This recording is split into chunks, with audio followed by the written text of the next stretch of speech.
Okay, so just to give you a little understanding of the video, Martin Luther King Jr. is addressing two issues here. He's saying, one, it doesn't make sense to riot, particularly at that time in history for black people. It was very dangerous to riot. Okay, do we understand what a riot is? Yes. How would you describe a riot? A group of people that aren't happy try to vandalize or improve their way of thinking. All right, it's a group of people. They have some sort of message, and how are they trying to get that message across? Through violence. Through violence, through let's say chaotic protest, maybe through destruction, through civil disobedience. Not civil disobedience, just disobedience in general, let's say. Okay, so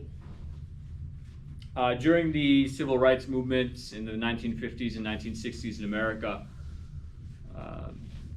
black people did protest, they did riot to some extent, and Martin Luther King Jr. is kind of stating that, well, the reason they're doing that is because they have been unheard. People aren't listening to what's actually happening to the state of black people in America. And he calls for justice. Right? He calls for the American population to address this injustice that's occurring to the black citizens. And part of his idea for his protest he got from a guy named Mahatma Gandhi. Have we heard about Gandhi before? Yeah. Okay. Gandhi was from India, and he protested the British Empire through peaceful means rather than using violence.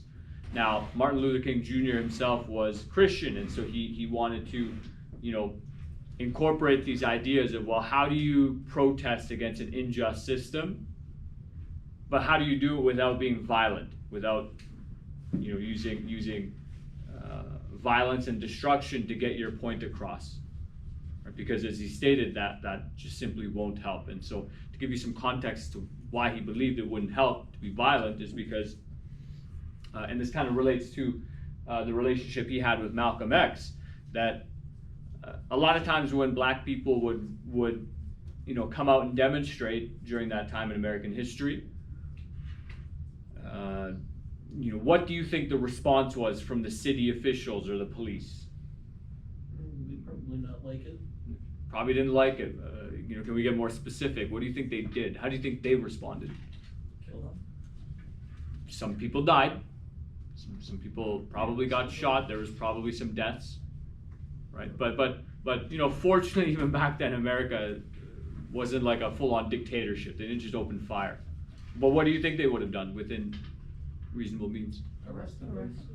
A lot of black people were arrested. A lot of white people were arrested too, probably for supporting that. Okay. They did this thing called, they would sick dogs on people in crowds. You can watch videos of this where police officers have, whether it's like a German Shepherd or some other dog, and you can literally see that these dogs are just attacking protesters.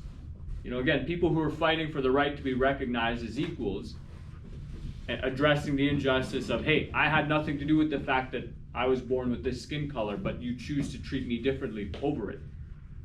I just want to be treated the same as everyone else is treated. They put dogs onto them. They hit them with, water cannons. Right, so they'd have a big hose and they'd just shoot into the crowd to get people to go home. And so Martin Luther King Jr. is very right to say that, hey, it doesn't make sense for a black person at this time to protest violently because it's just going to end poorly. And that's kind of the main disagreement that Malcolm X and Martin Luther King Jr. had. But I won't necessarily go too much into that. So we're gonna watch clips from this documentary. So this the same experiment we did in class just now. They did that and they called it a class divided. So I'll show you those videos.